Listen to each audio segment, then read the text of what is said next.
네, 안녕하세요. 반갑습니다.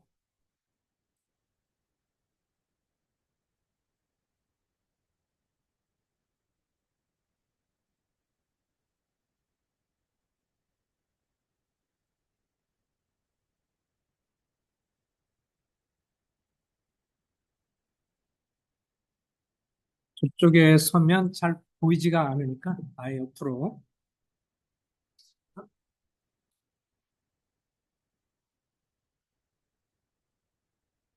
네, 오늘은 이제 장로 세우는 연관 이제 있고 그래서 같이 그런 부분의 말씀을 좀 살펴보도록 하겠습니다.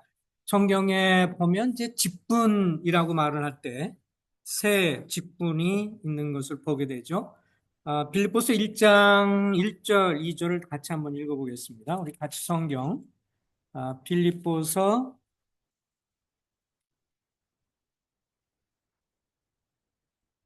1장 1절과 2절입니다. 우리 성경 다 같이 한번 펴서 읽어보겠습니다. 빌립보서 1장 1절과 2절입니다. 시작. 그리스도 예수의 종 바울과 디모데는 그리스도 예수 안에서 빌립보에 사는 모든 성도와 또한 감독들과 집사들에게 편지하노니 하나님 우리 아버지와 주 예수 그리스도로부터 은혜와 평강이 너에게 있을지어다. 오늘날 보면 교회들이 여러 이제 교단들이 있잖아요. 그래서 교회들 보면 여러 많은 직분들을 두고 있습니다. 그러나 성경은 초대교회 당시부터 보면 굉장히 단순한 그런 직분을 두고 있었죠. 여기 보면 1절에 새 직분이 나오게 됩니다. 무슨 직분이 나와요? 빌립보에 있는 빌립보 교회에게 사도 바울이 편지를 쓰면서 빌립보에 있는 모든 성도와 그랬어요. 그죠? 성도라는 직분이 있고요.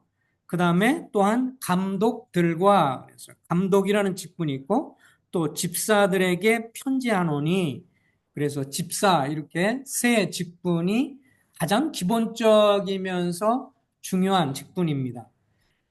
뭐 각 직분들은 자격이 있죠. 누가 성도예요? 그리스도를 통해서 구원받고 하나님의 자녀가 된 사람, 그리스도를 정말 믿고 구원받은 사람, 그 사람이 성도이고요. 그 다음에 또 감독의 감독 혹은 장로의 이 자격에 준해서 세워진 사람이 감독 혹은 장로의 직분이 있고, 그 다음에 집사 들의 직분을 갖고 있는 자격에 대해서 집사 직분을 갖고 있어서 이렇게 성도, 감독, 장로, 집사 이렇게 세 직분이 있습니다. 아,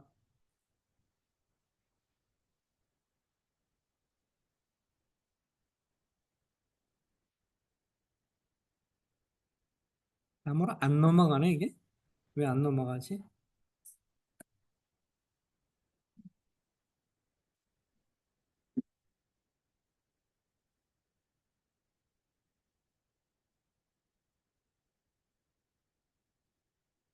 됐네요. 이거 넘어가.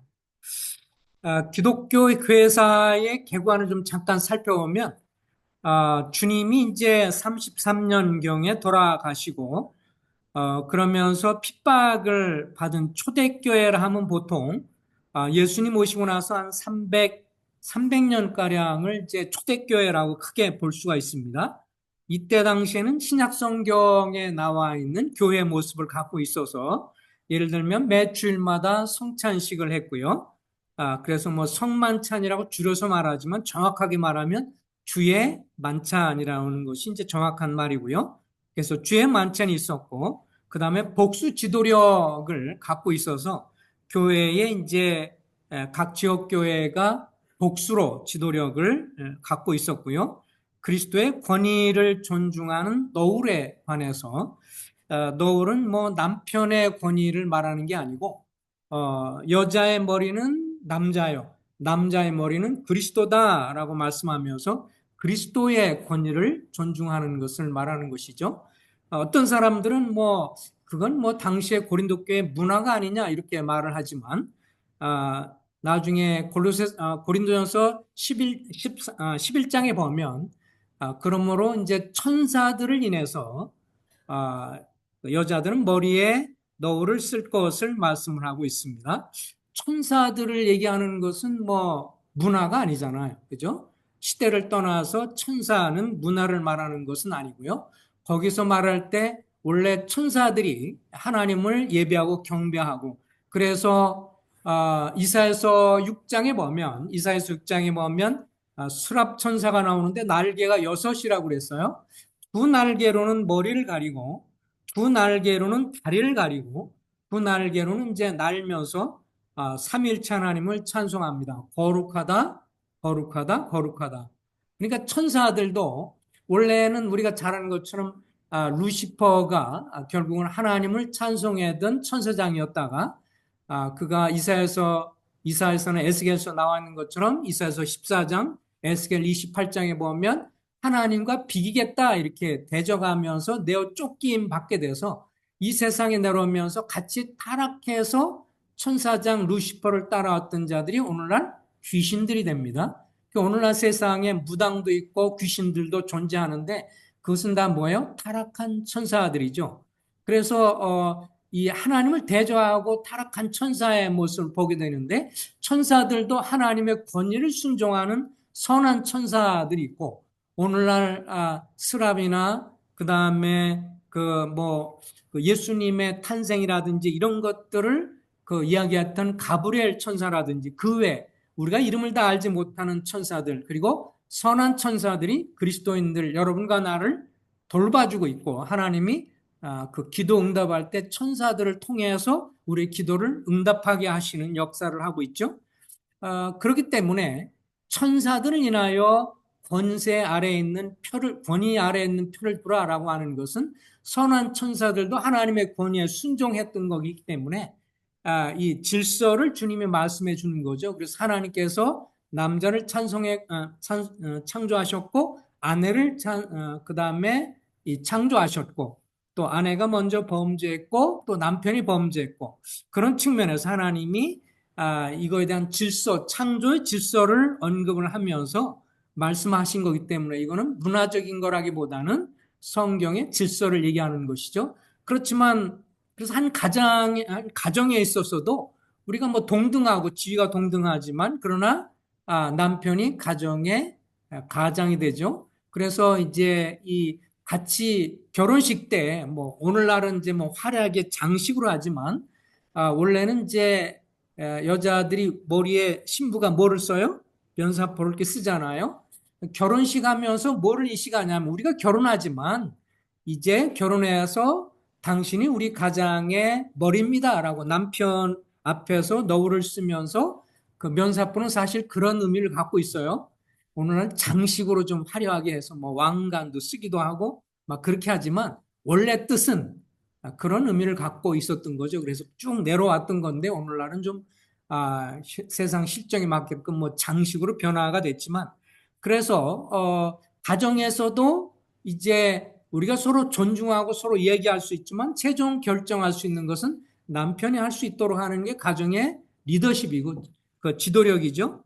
그래서 아내의 머리는 남편이고 남편의 머리는 누구예요?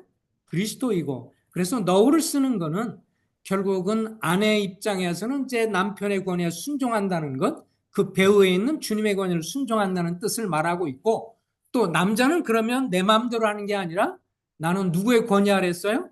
그리스도의 권위 아래 있다고 하는 것. 그래서 가정을 다스리고 인도하는 데서도 내 마음대로가 아니라 내 뜻대로가 아니라 주님의 말씀에 따라서 주님의 권위 아래 있음을 인식하게 되는 것이 너울의 의미를 가지고 있는 거죠. 그래서 이 초대교회는 다 이런 걸 했어요.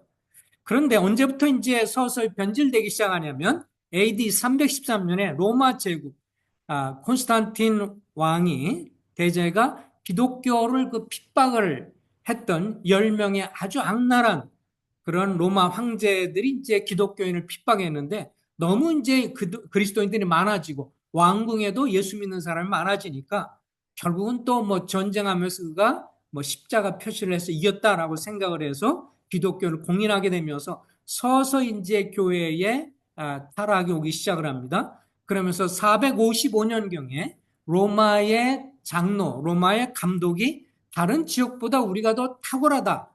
우리 장로가 탁월하다. 그렇게 말하면서 감독이라고 하는 것들을 사용하면서 다른 지역을 다스리는 감독, 이러면서 서서히 교황 제도가 나타나기 시작을 하죠. 그러면서 이제 종교 암흑 시대가 1000년 동안 이루어지게 됩니다. 이때 당시를 보면 이 로마 카톨릭 교회, 카톨릭이란 말은 보편교회라는 뜻인데 이 카톨릭 교회는 형식은 다 가지고 있어요. 그러니까 지금도 여러분이 천주교회를 가면 지금도 뭐예요? 성체성사로 해서 매주마다 떡과 잔을 뗍니다. 근데 의미가 변질되었죠. 그래서 이건 그리스도의 몸, 그래서 지금도 떡이 지금 곧바로 그리스도의 몸이고 우리는 상징으로 받아들이는데, 그리고 잔은 그리스도의 피, 그래서 마치 매주마다 미사, 제사를 드리는 식으로 변질되는 것이 문제예요. 형식은 갖고 있어요. 그리고 카톨릭 하면 여자분들이 뭐를 쓰고 있어요? 너울을 쓰고 있어요. 왜 쓰냐고 물으면 뭐라고 그래요? 교회 전통이에요. 카톨릭 교회 전통이에요. 의미는 없습니다. 그냥 카톨릭 교회는 쓰라고 하니까 그냥 쓰는 거예요. 의미가 사라져서 형식은 가지고 있지만 내용은 변질됐어요. 그러다 보니까 1000년이라는 세월 동안 이 카톨릭 교회의 특별히 이제 가장 큰 문제 중에 하나가 신약 시대의 원리는 없었는데 성직자와 평신도를 구분하게 되는 이런 것들이 이제 이 카톨릭 교회에서 생겨나게 되죠. 그래서 신부님, 그리고 그 외에 추기경, 그리고 그 외에 뭐 교황, 이런 사람들은 이제 성직자이고 나머지는 평신도라고 하는 것을 구분하게 되면서 이런 이제 교권주의가 생겨나게 되고요. 이런 것들이 문제가 되기 시작했습니다. 그러면서 영적으로 굉장히 암흑기가 들어왔죠. 그럴 때 하나님이 이제 사람들 일으키십니다. 그래서 루터라든지 쭈뱅길리라든지 뭐 칼빈이라든지 등등의 사람들을 통해서 1517년 16세기에 종교 개혁을 일으켜주면서 그때 뭐라고 그러냐면 성경으로 돌아가자. 그래서 막 예배당을 짓고 뭐 성 베드로 성당 짓고 막 이러면서 돈이 부족하니까 헌금함에 돈을 넣는 순간 지옥에서 연옥으로 가고, 헌금을 많이 하면 연옥에서 천국 간다. 죽은 사람을 위해서 헌금해도 기도해도 천국 간다는 이런 교리들이 나오게 되면서 이 타락하게 된 이것부터 이제 반발을 하게 되면서 루터 같은 경우도 95개 항목에 반대, 성경에 반대되는 카톨릭 교회의 잘못을 지적하면서 오직 믿음으로 구원받고 오직 성경을 통해서 우리가 신앙 교육을 받게 되고 믿음으로 구원받는 것이지 우리의 선행을 통해서 어떤 종교적인 의식을 통해서 헌금을 통해서 구원받는 게 아니다. 이렇게 이제 돌아오기 시작하면서 성경으로 돌아가자라고 하는데, 이제 워낙 카톨릭 교회에서 형식을 중요시하다 보니까 형식을 이제 버리게 되고 내용만을 강조하게 되는 성향이 나타나게 됐지요. 그래서 매주마다 성찬 떼는 거, 매주마다 주의 만찬 떼는 것이 이렇게 자주 하다 보면 변질되고 또 가볍게 여길 수 있다. 이렇게 하면서 이것을 이제 서서히 자주 하는 것을 이제 드물게 하기 시작을 하죠. 그렇지만 칼빈 같은 경우는 정확하게 표현을 했어요. 칼빈은 뭐라고 말했냐면, 칼빈의 기독교 강요에 보면 매주마다 떡과 잔을 떼는 주의 만찬을 행하는 것은 합당한 것이니 이것을 하지 않고 다른 것을 하는 것은 이건 귀신의 가르침을 따르는 것이다. 그러면서 정죄했는데 오늘날 장로교회는 그렇게 하지 않죠. 오늘날 장로교회 가장 어떻게 보면 조상이라고 할 수 있는 칼빈은 그렇게 말했는데 그걸 따르지 않고 1년에 한 2차례 정도로 이렇게 변질시키고 그래서 형식을 반대하면서 내용이 중요하다고 하면서 형식을 버렸죠. 너울 쓰는 것에 관해서도 그게 뭔 형식이 뭔 중요하냐 이러며 그것을 또 벗어버렸습니다. 근데 1831년 이 19세기라고 하죠. 형제운동이 일어나면서 다시 원래 초대교회에서 말하는 성경으로 돌아가자라고 하는 것을 존 다비라든지 조지 뮬러라든지 로버트 체프만이라든지 안토니 그로브스 이런 분들이 따로 이제 어떤 이분들 중에서는 목사도 있었고 여러분들이 다 있었는데 성경 학자도 있었는데 우리가 떡과 잔을 대하면서 정말 구원받은 사람은 떡과 잔을 대하면서 우리 함께 주님을 기억하고 신분과 제도를 떠나서 주님을 사랑하는 형제자매로 주님을 예배하고 섬기자, 이렇게 하면서 이제 모이기 시작을 하게 되고 그러면서 성경에 나와 있는 단순한 직분만 받아들이자. 그래서 조지 뮬러라든지 로버트 체프만, 존 다비는 좀 다른 생각을 하고 있었어요. 마지막 시대 때문에 장로 세우기도 어렵다라고 했지만 조지 뮬러나 로버트 체프만 이런 분들은 이제 성경에 보니까 장로, 집사, 성도 이렇게 기본적으로 나오니까 그런 직분을 우리가 따르는 것이 합당하다. 그래서 형식도 중요하고 형식에 따른 내용도 중요하다. 그래서 카톨릭 종교개혁하면서 버렸던 너울이라든지 주의 만찬이라든지 이런 것을 계속 다시 하게 되면서 이제 모임을 갖게 된 것이죠. 그래서 오늘날 우리 그리스도인 형제교회 운동이 이제 영향으로 우리까지 한국에까지 오게 됐습니다. 이제 장로에 대한 것을 우리가 오늘 살펴보면서 교회 장로 혹은 감독은 이 하나님의 교회인 이 교회가 세우는 데 있어서 예수 그리스도를 기초로 세워질 때 네 가지 기둥이 이제 있다라고 그렇게 성경을 보면 나오게 되죠. 첫 번째는 이제 기둥이 하나가 개인적인 소원이 있어야 합니다. 그래서 오늘 여기에 같이 한번 성경을 좀 볼까요? 언뜻 보면 디모데 전서 3장 1절에 보면 2장 디모데전서 3장이죠. 3장 1절에 보면 미쁘다 이 말이요 곧 사람이 감독의 직분을 얻으려 함은 선한 일을 사모하는 것이라 함이로다. 선한 일을 사모한다. 그래서 이 첫 번째는 개인적인 소원이 있어야 합니다.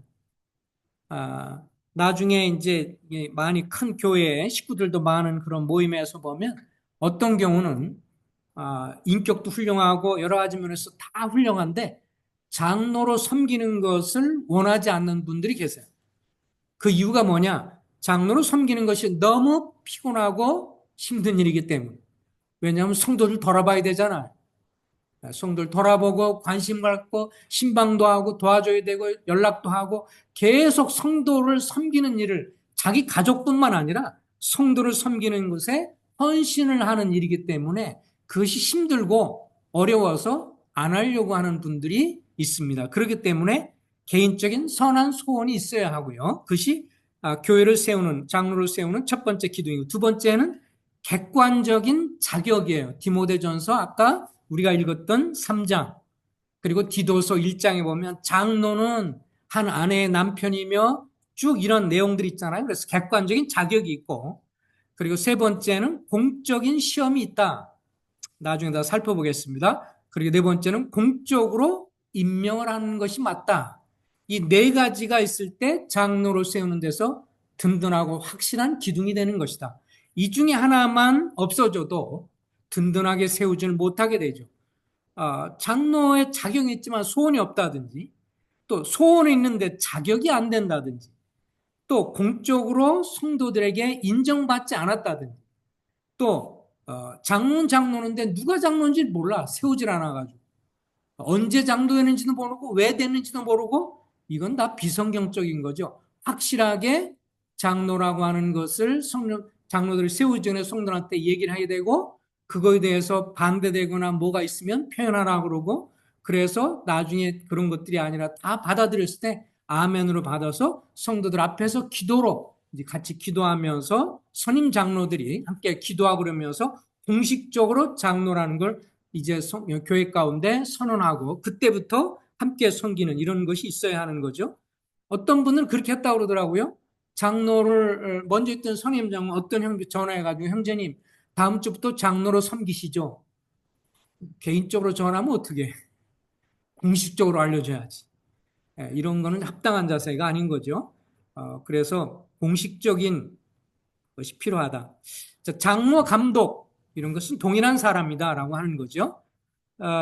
특별히 디모데전서 아까 3장 1절 이하에 그 다음에 디도서 1장 5절 이하에 나와 있는데 장로 자격이 동일해요. 근데 디도서를 한번 볼까요? 우리 디도서를 보겠습니다.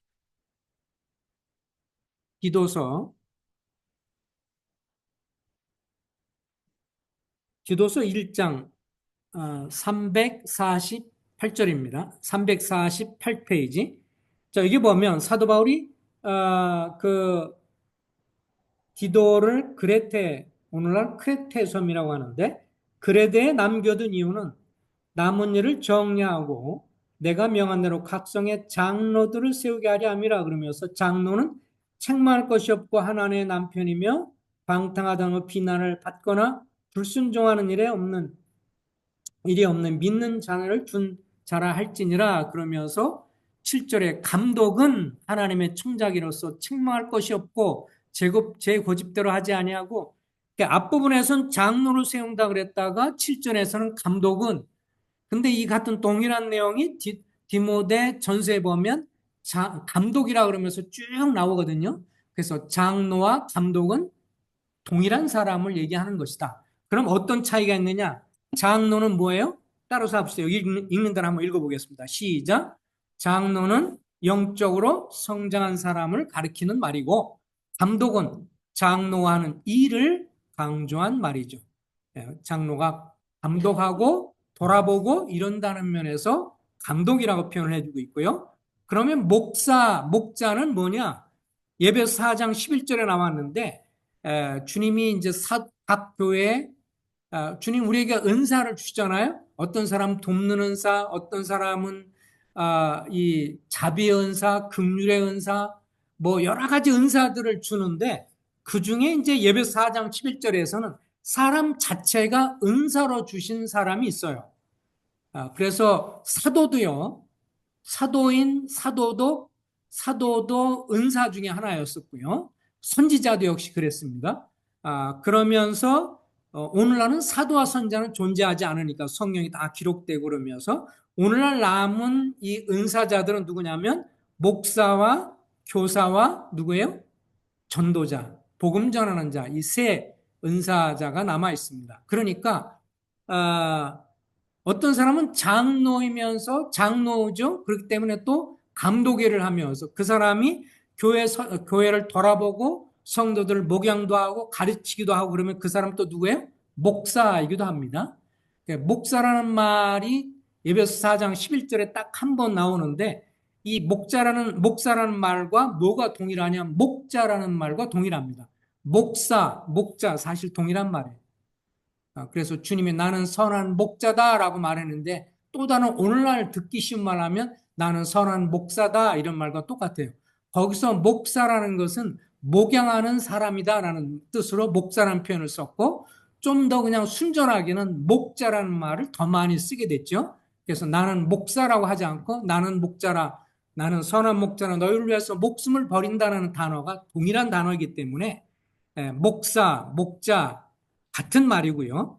그래서 장로나 감독이나 목자나 다 똑같은 말이다. 목사는 뭐예요? 그 돌아보고 목양하는 사람이다라는 말에 있어서 그렇게 표현을 한 것입니다. 그래서 이제 나중에 교회 가운데서 다른 사람한테 복음 전하고 막 그러면서 지혜롭게 할 필요가 있어요.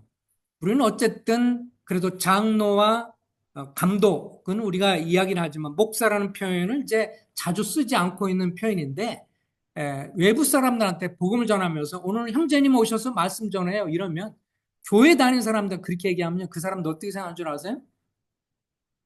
평신도네. 그래가지고 말씀을 아예 안 들으려고 해요. 그러니까 참 미련한 거예요. 그렇게 말하면 그 외부 사람들 향해서 이미 믿는 형제자매들이기 때문에 우리는 주 안에서 형제자매님 하지만 그가 하는 것이 장로 일을 하고 있고 감독 일을 하고 있고 그가 목사 일을 하고 있는 사람이지만, 그래서 우리가 형제자매이지만 부도자에게 소개하고 처음에 얘기할 때 그 사람한테 우리 형제님의 말씀 전할 거야. 또 오늘 누구 만나게 하는데 뭐 부도자한테 이분이 우리 교회 형제님이에요 이렇게 말하면 교회 배경 있는 사람 어떻게 생각한다고요? 병신도네. 들을 말 없네. 그래서 아예 들을 생각도 안 하고요. 그래서 그 용어 자체 한마디 때문에 아예 복음이 가려진다면 어리석잖아요. 오늘날 뭐 너무 이제 모임에서 문제가 가지고 앞에 강단에서 뭐 경기되는 어떤 모임처럼 우리 같은 형제면서 나오면서 장님 나오는 걸 우리 아무개 목사님 나와서 말씀 전하겠습니다. 성도들끼리는 그렇게 할 필요가 없는 거지만 적어도 이 주님을 모르거나 또 아직 복음 모르는 사람들 향해서 또 외부 사람들 향해서는 지혜롭게 할 필요가 있죠. 그래서 그들한테는 목사님이라고 그러고 뭐 장로님이라고 하도 동일한 말인데 장로님이나 목사님 동일한 건데 오늘날 이 교회가 또 장로님 그러면 뭐라고 생각해요? 그 사람도 평신도예요. 일반 교회 입장에서 목사만 성직자기 때문에 그럼 장로 그럼 어떤 사람도 자기가 장로라고 생각하면 나하고 동급인데 뭐 말씀드릴 이유가 없다 이리 생각해요. 장로란 사람이. 근데 우리 교회 목사님입니다. 그러면 장로가 어떻게 생각해요? 그럼 말씀 들어야지. 이렇게 된단 말이죠. 장로들한테도 일반 교회 장로들한테 복음 전하려고 그러면 그런 걸 생각할 때 그래서 지혜롭게 다른 분들한테는 뭐라고 하는 게 좋다고요? 목사님이라고 표현하는 게 좋은 거예요. 만약 그 사람이 목사의 자격이 없다, 목자 자격이 없다, 그럼 부르지 마세요. 내 양심적으로 이 형제님은 목사도 아니고 장로도 아니고 감독이 아니다. 이러면 부르면 안 되죠. 자격이 없으니까. 그러나 그분이 장로로서 감독으로 자격이 있으면 외인들을 향해서 특별히 얘기할 때 그럴 때는 목사님이라고 표현하는 게 가장 지혜로운 방법이죠. 그래서 복음 다 듣고 이해하면 설명하면 되잖아요. 그거에 대해서 장로님, 감독, 목자, 목사 다 동일한 말입니다. 그렇게 말하면 그래서 좀 그런 부분에서 오해가 없기를 바래요. 그래서 이 모임의 형제님들이요, 형제자매들이 외부 사람한테 얘기할 때 이래서 과거에 어려웠었어요. 우리 교회는 목사가 없어요. 그러니까 일반 교회에서 어떻게 생각해요? 저 이단이네. 목사도 없는 뭐 오합지졸의 모임이네 이렇게 생각한단 말이에요. 그러니까 그렇게 돼서 교회에 이제 장로들이 세워지게 되면 어떻게 말해? 우리 교회 목사님들이 계십니다 이렇게 말해야죠. 그래서 장로가 두 명이다. 그러면 목사님 두 분이 계시고요. 장로가 세 명이다. 목사님 세 분이 계세요. 이렇게 말하는 게 성경적인 거죠. 외부 사람들 향해서도. 그래서 목사라는 단어에 대해서 너무 알레르기를 갖지 말아라. 이것은 목양하는 사람을 말하는 것이기 때문에 그래서 지혜롭게 구도자들 향해서는 특별히 그렇게 할 필요가 있다는 것을 좀 차제 말씀을 드립니다. 자, 개인적인 소원이죠. 아까 기둥 중에 하나는 개인적인 소원이요. 사람이 감독, 장로의 직분을 얻으려 하면 선한 일을 사모하는 것이다. 흠정역 성경에 남자가 감독의 직분을 사모하면 선한 일을 사모한다는 이 말은 참된 말이로다. 성경에서요, 솔직히 이렇게 말할 수 있습니다. 자매님들이 어느 정도까지 사역할 수 있나요? 자매님들은 장로만 될 수 없습니다. 그죠? 장로에 대해서는 남자가 이렇게 되어 있기 때문에 남자 리더십을 얘기하기 때문에 장로가 목사가 혹은 장로가 여자가 되는 것은 성경의 가르침은 아니죠. 일반 교계에서는 그거 상관없이 하는 데가 있지만 그러나 자매님이 복음 전할 수 있나요? 물론 전할 수 있죠. 가르칠 수 있나요? 예, 연장자 자매가 더 자기보다 어린 사람은 가르칠 수 있고요. 형제들 전체 놓고 가르칠 수는 없을지라도 자매가 자매를 가르치고 자매가 아이들을 가르치고 이렇게 하는 것은 충분하게 다 가르칠 수 있는 거고 신방도 할 수 있나요? 예, 신방할 수 있죠. 이것이 성경적입니다. 한마디로 말하면 장로만 될 수 없고 나머지는 다 함께 그리고 집사라는 말을 안 쓰지만 집사일을 하는 자매들의 역할이 있죠.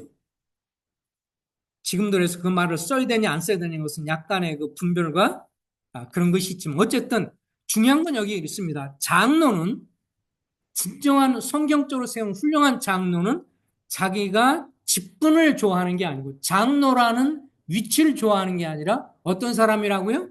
장로의 일을 사모하는 사람입니다.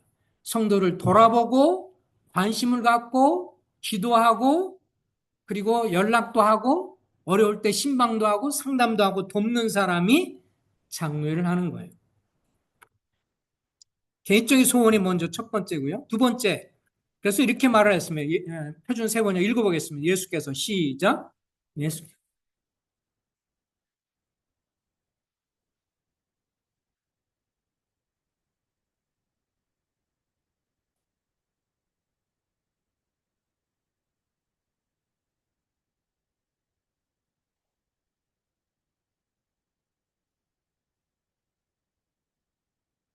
예, 예수께서 이르시되 그 세상에 있는 일반 그런 이 사람들 얘기하는 거죠. 민족들을 지배하는 왕들은 백성에 군림한다 그랬어요.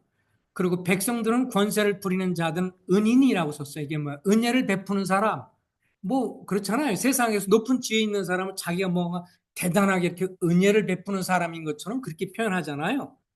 그렇게 생각하지만 너희 가운데 가장 큰 사람은 가장 어린 사람과 같고 또 다스리는 사람은 섬기는 사람과 같아야 된다. 이렇게 말씀을 해주고 있습니다.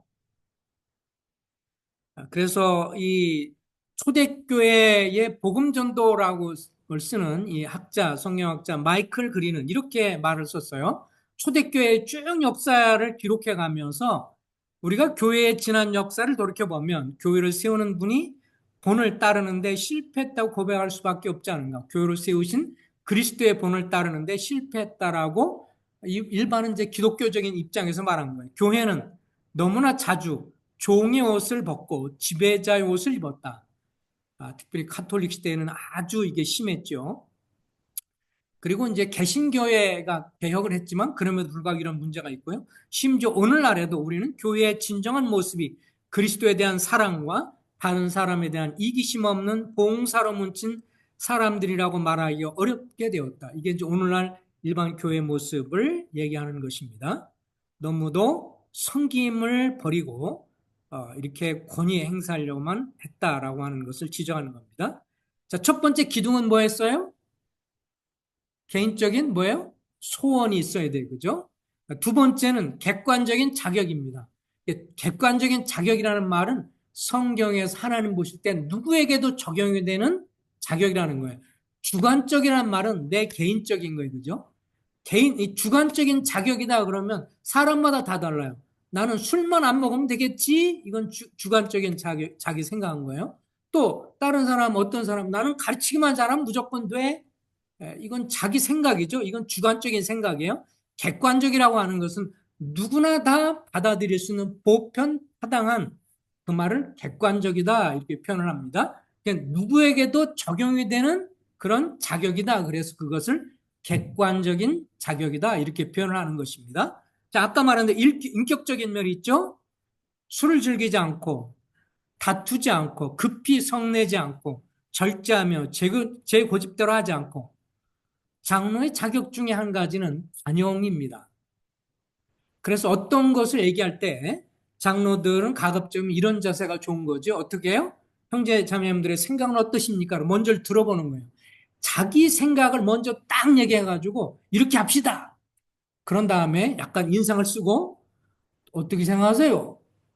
이러면 이거는 누가 같은 거예요? 사장님 하시는 거잖아요. 그죠? 주로 이제 주변에서 너무 사장님이 소통을 좀 못하세요. 뭐 이런 말들이 있으면 그래? 그럼 알았어요. 딱 하고 나서 자 오늘 이렇게 하고 싶은데 자 내 생각은 이렇게 하는 거예요. 자 어떻게 생각해요? 동의해요? 안 해요? 이거는 소통하는 게 아니죠. 그죠? 자기 걸 벌써 확 내놓고 따라할래? 말할래? 이런 거는 권위적인 거잖아요. 진정으로 소통 잘하는 사람은 뭐예요? 좋은 제안이 있으면 난 이렇게 생각하는데 여러분 어떻게 생각하세요? 그리고 더 좋은 계획이 있으면 그것을 따르겠습니다. 그래서 관용적인 사람이에요. 다른 사람 말할 때 그것을 받아들여서 좋으면 그것을 따라서 하려고 하는. 그리고 어떤 경우는 자기 생각을 먼저 얘기하지 않고 다른 분들, 형제자매들의 좋은 생각이 있으면 얘기해 보세요. 그래서 그것을 같이 따라서 하려고 하고. 그래서 꼭 자기 것만 주장하려고 하지 않고 자기 생각이 있지만 그것이 교회에 더 유익을 위해서 다른 좋은 의견이 있다면 기꺼이 자기 생각을 접고 따를 줄 아는 관용의 자세. 이것이 참된 지도자의 모습이죠. 그래서 그것이 제 고집대로 하지 않고 그런데 자기 주관이 너무 뚜렷해가지고 어느 사람 말도 들으지 않으려고 하는 사람은 장로 자격이 없어요. 성경적 입장에서. 여기 그러잖아요. 제 고집대로 하지 않고 그 사람은 자격이 없는 사람이에요. 왜냐하면 다른 사람을 공개적으로 다 섬기는 사람이기 때문에 자기 너무 주장이 너무 세서 누가 말해도 안 들으려고 하면 그건 잘못된 거예요. 자기의 분별을 얘기하고 다른 성도들이 그러는데 성경에 분명한데도 불구하고 그런다면 그때는 설득하고 설명을 잘 해줘야 되지만 절대적인 진리에 관한 것이 아닌 일반적으로 이렇게 저렇게 할 수 있는 것은 성도님들의 전반적인 의견을 다만에 사는 것이 제 고집대로 하지 않는 자세이죠. 나그네를 대접하며 같이 만나서 교제할 수 있고 신중하며 반영하며 단정하며 또 다른 말로 우리말 성경은 단정하며인데 영어 성경에 보면 존경할 만하고 의롭고 거룩하고 찰망할 것이 없어야 한다. 가정적인 면은 한 아내의 남편이고 식구들을 잘 다스리고 그리고 순종하는 자녀를 둔 사람이어야 한다. 이렇게 말씀을 해주고 있습니다. 영적인 면, 새로 입교한 자도 아니다. 그랬어요. 이게 뭐야? 초신자가 아니라는 거죠. 그 다음에 성경을 가르치길 잘하며, 전에도 계속 했지만, 설교를 꼭 잘해야만 그 장로가 되는 것은 아닙니다. 그러나 성경은 잘 알고 있어야 돼요. 개인적인 상담이나, 그리고, 이 소그룹에서 같이 얘기를 잘 할 수 있고, 성경을 가르칠 수 있는 사람이어야 합니다. 그래서 성경을 모르면 사실은 좀 어렵습니다. 장로에 대해서는 가르치기를 잘하며 라고 이렇게 말씀은 성경에서 말을 해주고 있기 때문에 그래서 장로는 그리고 항상 장로가 되면 강단 설교를 해야 한다. 이것도 좀 잘못된 것이죠. 그래서 장로지만 가르치는 쪽의 은사가 좀 설교를 하는 은사가 좀 부족할 수 있어요. 그러면 그는 다른 사람이 하도록 하고 소그룹에서라든지 개인적으로 가르치는 것을 충분히 할 수 있거든요. 교회는 모두가 다 가르치는 것만 잘하는 사람이 있으면 사실 그렇다고 좋은 건 아니에요. 오히려 섬기는 사람이 많아야죠. 그죠? 찾아가고 돌봐주고 전화로 이렇게 물어보기도 하고 관심 갖고 기도도 하고 격려도 해주는 그런 장로들이 그런 것이 정말 더 필요할 수 있습니다. 가르치는 장로들은 어떻게 보면 좀 제한적으로 한두 명 있을까 말까 해도 좋아요. 오히려 다른 장로들은 다른 사람을 돌아보고 찾아가고 그리고 돌봐주면서 어떻게 지내는지 다른 사람이 신경 쓰지만 누가 나오면 얼른 가서 어이구 어떻게 오셨냐고 그러고 반갑다고 그러고 막 이렇게 관심을 가져주는 이런 목양하는 장로들이 사실 교회는 많이 필요로 해요. 사회적인 면, 외인에게도 선한 증거를 받는 그래서 사회적으로도 문제가 되는 사람은 좀 안 된다라고 하는 것이죠. 세상 사람부터 어느 정도 인정받는 사람. 그 다음에 공적인 시험이라는 것이 있습니다. 자, 디모데전서 3장 10절에 보면 여기 기록되어 있는데 이렇게 나와 있어요. 우리말 성경은 어떻게 나왔냐면 이 사람들도 먼저 시험해보고 그 뒤에 책망할 것이 없는 것으로 드러나면 그들이 집사의 직분을 수행하게 할지니라 라고 말을 했는데 이 말씀은 무슨 뜻을 가지고 있냐면 집사 직분을 얘기하면서 이 말을 한 거거든요. 그러니까 이 사람들도 집사들도 영어 성경에는 뭐가 나오냐면 장로들 같이 이게 들어가 있는 거예요. 그래서 이 사람들도 장로들처럼 먼저 시험해보고 그 뒤에 책망받을 것이 없는 것으로 드러나면 그들이 집사의 직분을 수행해야 할 것이요. 또 다른 말로 공적으로 임명해야 할 것이요. 그러니까 집사들도 공적으로 이렇게 집사가 공식적으로 되지 않았어도 집사를 하다가 나중에 보면 성도들을 통해서 의견 물어서 존중을 많이 받을 때 집사로 완전히 공적으로 인정받습니다. 장로들도 장로로 아직 세워지지 않지만 어느 정도 수습 기간처럼 시간을 갖고 시험해보는 시간을 갖는 거예요. 그래서 이번에 우리가 성도님한테 묻는 것은 뭐예요? 우리 그 두 형제님, 그죠? 김웅배 형제님이라든지 한광수 형님이 한 2년 정도 어떻게 보면 시험 기간을 가지셨어요. 그래서 그걸 보고 이제 성도님들이 마음의 존경 여부를 더 이렇게 확인하는 그런 시간을 갖게 되는 거죠. 공적인 시험이 이것이 필요한 것입니다. 그래서 이런 것들에 대해서 이렇게 성도님들이 분별하는 게 좋아요. 이 미국 같은 데는요, 이 사람들은 좀 더 솔직한 문화잖아요. 그래가지고요, 장로들의 후보 있으면 어떻게 하냐면 이렇게도 합니다. 오늘 장로 후보는 앞에 책상에 있고 앉아가지고 장로 후보를 이렇게 이제 먼저 선임이 얘기하고 기도하고 그래서 딱 그러는데 혹시 이 중에 이 형제님이 장로로 세우는 데 있어서 좀 합당하지 않다고 생각하는 의견이 있으시면 말씀해 주시기 바랍니다. 한국 같으면 하겠어요, 안 하겠어요? 어찌 얼굴을 보고 그렇게 얘기하겠어요. 근데 그 사람도 손을 딱 들어요. 제가 생각할 때 형제님이 이러이런 면은 좋은데 너무 좀 이런 것들이 문제가 있는 것 같습니다. 그리고 제가 듣기에는 이러이런 건데 집에 가다 보니까 집에 냉장고에 술병이 있다고 하던데 술 계속 드십니까? 뭐 이런 얘기 나오는 거예요. 그럼 이제 거기서 변호를 하죠. 옆에 이제 같이 얘기하면서 그거는 제가 먹는 게 아니라 제 아내가 음식할 때 쓰는 술병이고 오해하지 마시기 바랍니다. 그럼 그거에 대해서 아 그렇군요. 제가 몰랐습니다. 미안합니다. 아예 솔직하게 이렇게 토론을 다 해요. 그래서 이 형제님이 장로로 세우는 것에 대해서 어떤 마음의 불평가가 있으면 모르면 그거에 대해서 얘기하는 거예요. 근데 우리 한국 문화에서는 이런 게 좀 어렵죠. 그래서 여러분들이 생각할 때 어떤 형제님이 장로로 추천하고 이런 것에 대해서 불편하다. 만약 그런 거 있으면 뒤에 종이 뒤에다가 그런 내용을 써주시면 좋겠어요.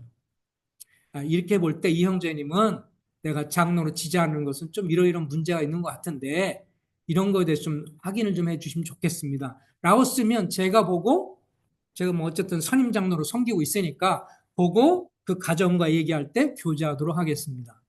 그러지 않고 마음에 아무 말도 하지 않고 그러면 속으로 마음으로는 아이고 아니야 아무 말도 안 하고 계속 그렇게 하고 있으면 이건 별로 안 좋아요.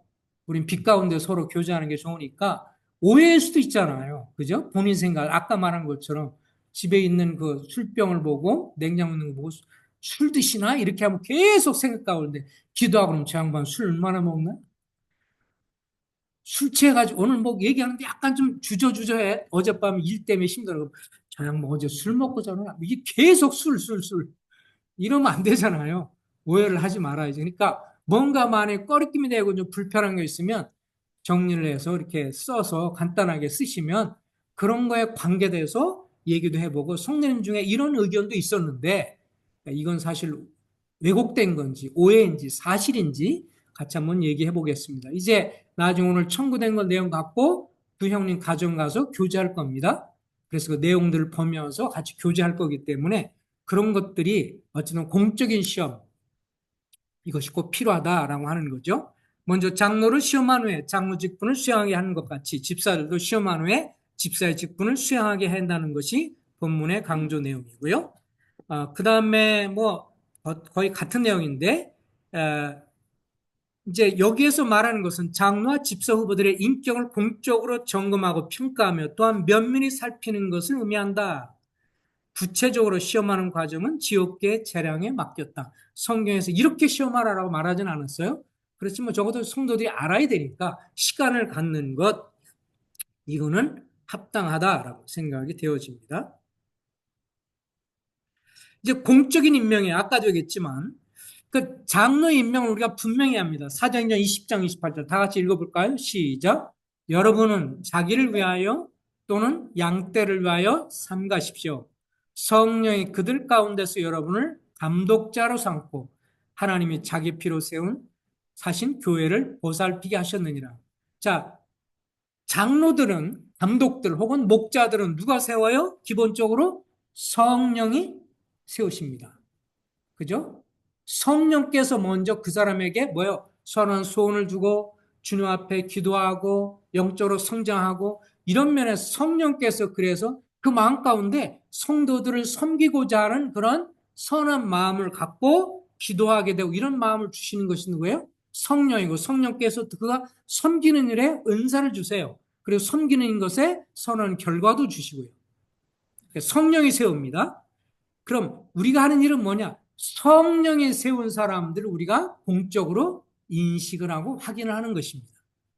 그래서 그럼 성령께 세우는 사람들을 어떻게 알아보느냐? 우리가 성도를 통해서 알아보는 거죠. 마태복음 7장 16절에 19절에 보면 주님이 이렇게 말씀해서요. 그들의 열매를 보고 그들을 알지니 좋은 나무마다 아름다운 열매를 맺고 좋지 못한 나쁜 나무가 나쁜 열매를 맺느니라 그랬으니까 주님이 어떤 분을 장로로 세우면 그분이 인격에 있어서나 다른 사람을 돕고 섬기는 일에 있어서나 여러 면에서 본이 되고 마음 가운데 저분을 존중하고 내가 따라야 되겠다. 이런 마음을 성도님들 마음에 갖게 하신다는 거죠. 근데 이걸 예를 들면 어떤 분이 주님이 나를 장로하게 하셨어요 라고 하는데 모든 사람이 그렇게 하는 그분을 볼 때 다 고개가 떨어져. 주여, 척이 아닙니다. 이렇게 나오면 그분은 아닌 거죠. 그걸 모르면 멍청하고 미련한 거고. 사실은 기본적으로 그렇게 주님 앞에서 성숙한 그런 분들은, 그리고 장로들 그런 분들은 이런 면에서 막 자기가 막 하겠습니다 막 이런 사람도 사실 별로 없어요. 제가 과거에도 이렇게 다른 교회 선교보고 그러면 장로를 세울 때 오히려 가장 성도들의 지지를 많이 받는 분은 어떤 자세냐면, 제가 하기에 제가 합당해요. 좀 많이 부족한데요. 이게 그냥 입술의 고백이 아니라 정말 그런 생각을 하고 있어요. 그런데 어떻게 보면 성도들이 가장 많은 존경과 지혜를 받아요. 근데 이제 교회에 문제 일으킨 사람 어떤 사람인 줄 아세요? 주변에서 한두 사람은 그렇게 말을 하지만 많은 대다수는 아닌데 스스로 나는 장로가 되어야 해. 이것이 너무 강한 사람들이 있어요.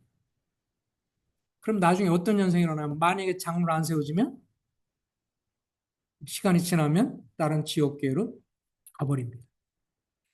자기 장로 안 세워졌다고 그래서 또 다른 데를 가고. 서글픈 일이에요. 참 주님 앞에서 내가 장로라는 직분을 갖든 안 갖든 주님이 귀하게 여기는 건 뭐예요? 다른 사람을 사랑하고 섬기고 도와주고 이런 일을 하는 사람은 장로 직분이 있든 없든 간에 주님 어떻게 생각해요? 귀하게 여기는. 그죠? 존중하고. 어쩌면 그 사람은 장로라는 타이틀이 없이 섬겼어도 나중에 알고 보니까, 예를 들면요, 우리 교회 식구들이 이렇게 많지 않지만 교회 식구들이 몇백 명씩 되는 데도 있어요. 그죠? 300명 막 그러는데 장로는 뭐 세네 명, 어떤 데는 두세 명, 어떤 데는 세 명 있는 데도 있고요. 뭐 기껏해야 뭐한 300명인데 그중에 장로들 한 네다섯 명이요. 그러면 네다섯 명만 장로 자격이 있겠느냐고요. 그 외에 그렇게 한 300명 정도 되면요. 장로의 자격이 될 만한 사람 뭐 10명, 20명 정도 사람들이 있을 수 있어요. 충분히. 근데 워낙 사람들이 많다 보니까 거기서는 더 두드러진 사람, 장로 자격이 있는데 그중에서 더 두드러진 사람이 인식되게 돼 있어요. 어쩔 수 없이. 그러니까 장로는 한 네다섯 명 돼도 나머지 장로의 자격 있고 충성스럽게 섞이는 장로라는 그런 직분을 받지 못하면서 숨기는 사람이 10명, 20명이 있을 수 있어요. 그렇게 그들은 장로라는 타이틀이 없어도, 직분이 없어도 충성스럽게 잘 섬긴다면 주님 나라에 갔을 때 주님 어떻게 하겠어요? 착하고 충성된 종이라 그를 존중할 것이. 어쩌면 장로라는 그런 타이틀을 가진 사람보다 어떻게 해요? 더 존중받을 수 있어요. 주님이 귀하게 여기세요. 왜요? 주께서 낮아진 사람을 높이시고, 그죠? 어린아이 같은 자를 더 주님이 높이시는 것이 하나님 나라이기 때문에, 그래서 타이틀과 상관없이 우리 사랑하는 성도님들도 자매님들도 마찬가지로 장로라는 사람은 제한적일 수밖에 없지만, 그러나 그런 일들 서로 돌아보고 서로 관심을 갖고 기도해주고 그리고 자꾸 서로 연락도 하고 그러면서 계속해서 격려해주면서 도와주고 이런 일을 많이 하는 사람이 있는 교회가 무슨 교회요? 건강한 교회고요.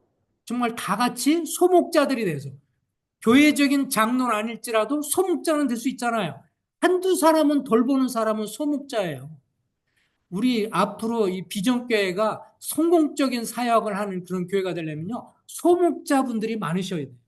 자매님들이요, 한두 명을 돌보고 살펴줘요. 형제님들이요, 한두 명을 돌봐주고 이런 사람들이 많이 있어서 계속 개인적으로 영광을 주고 돌아보고 밥도 사주고 같이 만나서 격려도 해주고 기도도 해주고 이런 소목자들이 많아지는 것이 교회 목표입니다. 아멘이세요? 몇몇 장로들만이 아니라 교회 이런 사람들이 많은 교회가 건강한 교회고, 또 그런 분들은요 자세가 달라져요.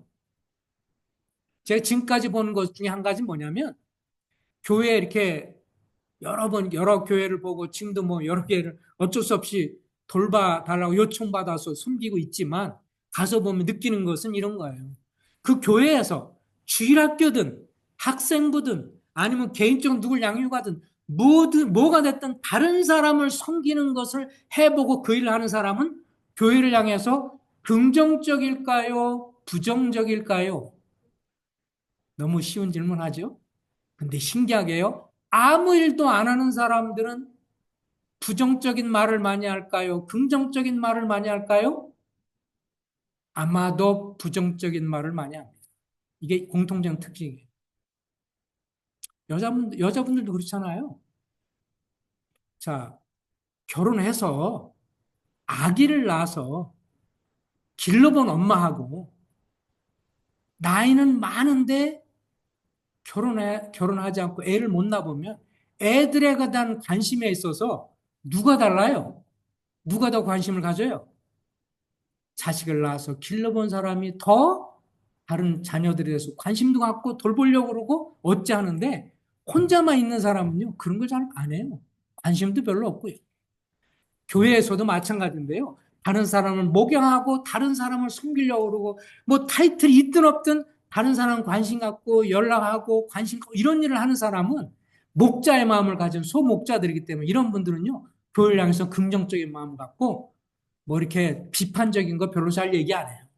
왜냐하면 해보면 힘들거든요. 해보면 사람을 돕는다는 게 쉬운 일이 아니라는 거예요. 그죠? 막 이런 주일학교를 섬기든지 어린아이를 섬기고 막 이런 건 그게 하는 게 얼마나 고통스럽고 힘들어요. 돌아보지 않고 그냥 관심 안 두는 게 더 쉽지 돌아보면 부담 갖고 이게 목자의 마음을 가는다는 게 어려운 거예요. 그렇게 하시는 분들을 제가 존중하고 정말 귀하게 여깁니다. 주님이 더 귀하게 여길 것입니다. 자, 선임 장로 세우는 일방적으로 혼자 세운다. 이렇게 하면 앞선 인도장 개인적으로 형제님 장로하세요. 이러면 빨라요. 쉽고.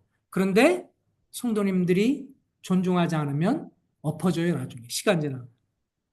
그래서 교회적으로 추천받아서 선임 장로를 세우는 게 제일 합당하다. 성령이 되는 사람들은 성도들이 알아보기에 가장 안전한 방법이기 때문에 그렇지만 이거는 시간이 걸려요. 그렇지만 시간이 걸리더라도 어떻게 해요? 집은 대충 빨리 지어놓으면 이번에 안성고속도로 제가 지난번도 우리 집에서 가깝거든요. 그게 저 위에 포천에서 지나서 이렇게 이제 저희 집 있는 데를 지나서 우리 집에서 한 1km도 안 된 데로 지나서 이렇게 해서 세종까지 가는 그건데 이번에 강판 무너져가지고 다 떨어지고 막 그랬잖아요. 빨리 하려고 했겠죠, 뭔가. 서둘러서 하다 보니까. 차근차근 하기보다 서둘러서 하면 항상 탈이 나는데, 네, 시간이 걸리더라도 차근차근 존중받는 분들이 세워지는 게. 그래서 많이 어떤 경우 이런 경우 있어요. 이번에 못 세워지면 시간이 좀 나중에 세워질 수도 있고. 하나님의 섭리라는 것이 있기 때문에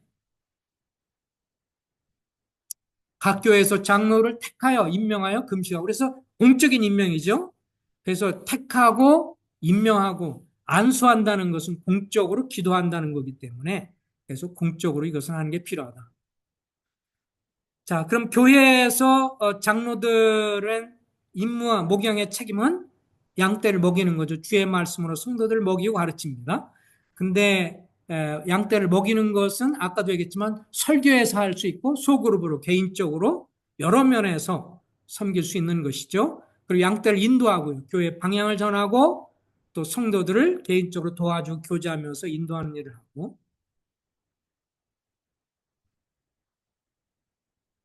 사랑이 없이 장로들과 이런 거 사랑이 없이 한다면 모든 것들이 울리는 꽹과리와 같다.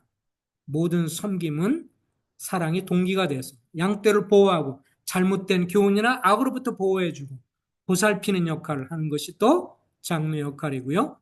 양떼를 치료하는 역할을 하죠. 야고보서 5장 14절 15절에 보면 어떤 성도가 아프면 뭐예요? 장로들을 초청해서 그래서 기도할 것을 얘기를 하고 있습니다. 신체적으로, 영적으로, 정신적으로 이런 걸로 해서 기도해주고 그래서 장로들은 목양 사역을 위해서 설교도 하고 신방도 하고 상담도 하고 이런 쪽으로 많이 힘쓰는 것이 되어야 합니다. 앞으로는 어떻게 보면 좀 장로 세워지면 더 이런 면에서 이제 힘을 써야 되리라고 생각을 합니다. 자, 이제 장로들의 숙명과 은퇴에 관한 것이죠. 우리가 지금 수요일 날 그리스도인의 분야별 훈련 교회 생활을 함께 공부하고 있습니다. 진급선이 형님이 쓴 건데요. 그래서 이건 교회에 관한 전체적인 교회 주님이 주인이시다부터 시작을 하고 지난주에 우리가 교회 목자들, 교회 장로들을 살펴봤어요. 근데 여기에 보면 장로들의 섬김과 은퇴에 대한 것도 이렇게 나오고 있습니다. 그 제5가 교회 목자들의 74 쪼개보면 목자, 장로는 효과적으로 그 일을 감당할 수 있고 또한 성도들이 이를 기쁘게 생각하는 한 언제까지 그 임무를 계속할 수 있다. 장로는 몇 살까지 해야 된다는 게 성경에 나와 있지 않습니다. 그렇지만 예를 들면 어떤 분처럼 과거에 어떤 분이 저쪽에서 그런 걸 들었는데 모세도 죽을 때까지 하지 않았느냐. 그런데 이제 모세는 아니잖아요, 우리가. 솔직하게 모세처럼 120세를 사는 것도 아니고. 모세는 120세 돌아가셔도 그때까지 어떻게 됐다고 그랬어요? 건강하고 지혜와 분별력이 있었어요. 그러니까 모세를 샘플로 삼을 수는 없고요. 그러나 일반적으로 우리가 70세 정도를 우리가 볼 때 이제 이렇게 상황을 보는데 그렇다고 해서 여기 이제 이렇게 말을 했어요. 장로는 얼마나 오랫동안 장로로 섬길 수 있을까? 성경에는 아까 이 책에 보면 우리 같이 공부하고 그랬지만 이 교회 생활이라는 책에 이렇게 분명히 썼어요. 분별하면서 성경에는 그 나이와 시간이 기간이 언급되어 있지 않다. 그러면서 장로로 섬기는 것을 이렇게 한계를 걷어요. 다만 장로가 효과적으로 일할 수 있고 모든 성들이 이를 기쁘게 생각하는 한 섬길 수 있다 이렇게 조건을 달았어요. 그죠? 효과적으로 일할 수 있다는 말은 뭐예요? 말이나 지력이나 여러 가지 면에서 합당한 거예요. 그죠? 분별력이 있어야 되고요. 이게 나이 들면서 분별력이 떨어지잖아요. 기억력이 자꾸 떨어지고 그러는데 근데 너무 이게 심하게 되면 어쩔 수 없잖아요. 그래서 어떤 형도 계속 하고 싶어 했는데 그분이 말씀이 잘 안 들려. 성도님들은 막 불평을 많이 했어요. 형제님 말씀할 때 뭔 말인지 모르겠어요. 잘 안 들려요. 그래서 결국 그 형님도 장로를 내놓게 됐어요. 어떤 큰 교회 장로님이셨는데 그래서 여기에 성도들이 기쁘게 생각하는지 어떻게 할 수 있는가? 객인에게 다니면서 이렇게 물어보는 건 어렵잖아요. 저분이 장로 세우는 걸 어떻게 생각하세요? 이렇게 물어보기 어려우니까 그래서 서면으로 물어서 확인하는 것이 지혜다. 그래서 우리가 지난번에 그래서 기쁘게 생각하는 장로로 섬길 수 있다. 장로는 지배하는 권력자가 아니라 존경받고 섬기는 영적 지도자이기 때문에 그러기 때문에 물론 이제 교회 입장에서 나중에 장로 세울 때는 또 얘기를 좀 하겠습니다만 성도는 장로들에 대해서 어쨌든 장로들 입장에서는 최단으로 섬기고 봉사하려고 하는 거고 또 성도들이 장로들, 감독들 혹은 목사를 향해서는 어떻게 해요? 귀히 여기고 존중하는 자세가 필요하죠. 그래서 나중에 또 잠깐 나누도록 하겠습니다. 그래서 이번에 우리가 교회의 정관을 개정하면서 제4장 직분과 부서에 그 내용을 여기다 좀 적었는데요. 제15조 교회 인도자 임기에 관해서 우리가 지난번에 성들 의견 모으면서 이렇게 정리를 했죠. 교회 장로, 대표자, 집사 임기는 4년으로 한다. 4년마다 이제 이번에 세워지면 이번에부터 새로 시작을 해야 되겠죠. 그동안 이제 개정이 되는 거기 때문에 그래서 이후에 성도들이 전반적인 신임을 확인해서 섬길 수 있다. 그래서 이번에 장로를 섬긴다면 장로로 세워진 분들을 그리고 뭐 저도 이미 섬기고 있지만 같이 포함해서 그때 함께 몇 년마다 이번에 뭐 형제님도 같이 교제했는데 뭐 누구는 몇 년도에 하고 몇 년도 하고 이거 복잡하니까 함께 일괄적으로 하는 게 좋겠다. 그런 제안들이 있었기 때문에 이제 앞으로 4년, 이번에 세워지면 그분과도 4년 후에 저도 신임을 묻도록 하겠습니다. 그리고 장로들의 경우는 장로의 자격을 갖추고 있고 또한 성도님들, 성도회의 또 공동회에 참석한 성도들의 70%의 신뢰와 지지를 받았을 경우에 장로를 세워줄 수 있다. 이거를 이제 성도들이 많이 인식되는 경우에 그것이 더 합당하다고 보기 때문에요. 그리고 장로들은 성경 교리, 도덕적으로 결함이 있으면 스스로 사임하는 것이 정석입니다.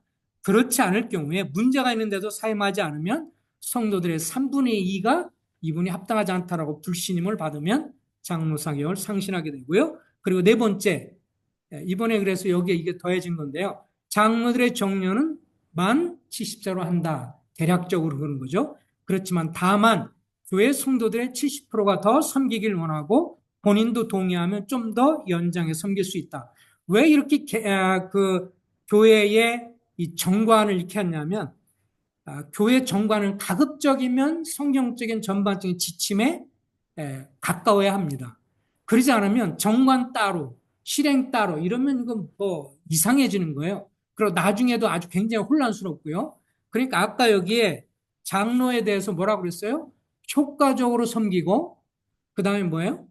성도들이 존중하고 그런 한 섬길 수 있다기 때문에 그래서 기본적으로는 만 70세로 하지만 성도님들이 존중하고 본인도 원한다면 조금 더 연장할 수 있다 이렇게 여지를 이 정관에 만들어 놔야 나중에 향후에도 세월이 지나서 어떤 그런 문제가 있을 때 문제가 되지 않죠. 딱 만 70세 한다라고 딱 해놓으면 이런 책에도 아까 나와 있는 것처럼 성경의 제한을 안 두는데 왜 이렇게 해요? 이렇게 나오면 이 정관을 또 그때 가서 바꿔야 되니 많으니 복잡해져요. 그래서 딱 분명한 것은 만 70세 하는 게 일반적인 현상이고, 근데 성도들이 원하고 그러면 좀 더 할 수 있다. 이래야 성경의 전반적인 원칙에 맞기 때문에 그래서 이번에 여러분들에게 이렇게 그 뭐예요? 배정하면서 질의응답 가운데서 표시하는 것 중에 이렇게 하게 되는 것이고 그것을 이해를 해 주시면 좋겠습니다. 이건 한 번 만들어 놓은 뭐예요? 앞으로 이제 개정된 앞으로 교회 향후 주님 오실 때까지 10년, 20년, 30년 모르는 거니까요. 그렇게 됐을 때 가급적이면 한 번 만들었을 때 잘 만들어져야 후세대, 후배들이 그것 때문에 혼란을 가져오지 않을 수 있고 다툼의 여지를 줄일 수 있으니까 그렇게 했다고 하는 것을 생각해 주시면 좋겠습니다. 자, 기도하고 마치도록 하겠습니다. 자비하신 주님, 우리가 주의 은혜와 자비로 이제 중앙에서 독립해서 주의 은혜 가운데 이렇게 섬겨서 자유롭게 섬길 수 있는 은혜를 허락해 주셔서 찬송과 감사와 경배를 올립니다. 주님이 은혜를 베푸시고 인도하신 대로 선하게 역사해 주셔서 이제 저희들이 비전교회로 이렇게 모이면서 예배당과 또 계속 향후 앞으로 계속해서 주님 오실 그날까지 이어져 갈 교회를 위해서 합당한 정관을 저희들이 개정할 수 있게 되었사오니 감사가 됩니다. 주님이 또 인도하시고 이번에 장로를 세우는 일에 있어서도 하나님이 관여하시고 성령께서 세우신 분들을 저희 성도님들이 기꺼이 존중하고 알아보는 이 부분을 통해서 하나님의 뜻을 확실히 보여주시고 인도하셔서 주님이 교회의 머리시오니 선하게 인도해 주시길 바라고 또 계속 저희가 기도한 대로 주님이 역사하시고 압생하셔서 주님께 세워주시기를 간절히 소원하며 간구하며 기도를 드립니다. 주님 앞에 의탁을 드려올 때 예수 그리스도 이름으로 의탁하며 기도했습니다. 아멘. 오늘 결과지를 보고 성도님들이 이제 좀 거두실 수도 있고요. 일부는 저쪽 헌금함에 넣으신 분도 있을 거예요. 헌금함에 넣으셨던 분이나 아니면 지금 가져오셨던 분들은 결과지를 좀 걷어 주시기 바랍니다. 그래서 제가 좀 일단 먼저 확인을 좀 하겠습니다. 그래서 2주 동안 시간을 갖고요. 두 분 형제님 가정과 교제하고 또 상황 살피고 여건을 보고 2주 후에 그에 대해서 발표하도록 하겠습니다. 네, 식사로 제출해 주시고 가시기 바랍니다. 네, 접어서 주세요. 예, 접어 주셔서 보이지 않게 하셔서 제출하시고 이미 그 헌금함에 하신 것도 좀 걷어 주시기 바랍니다.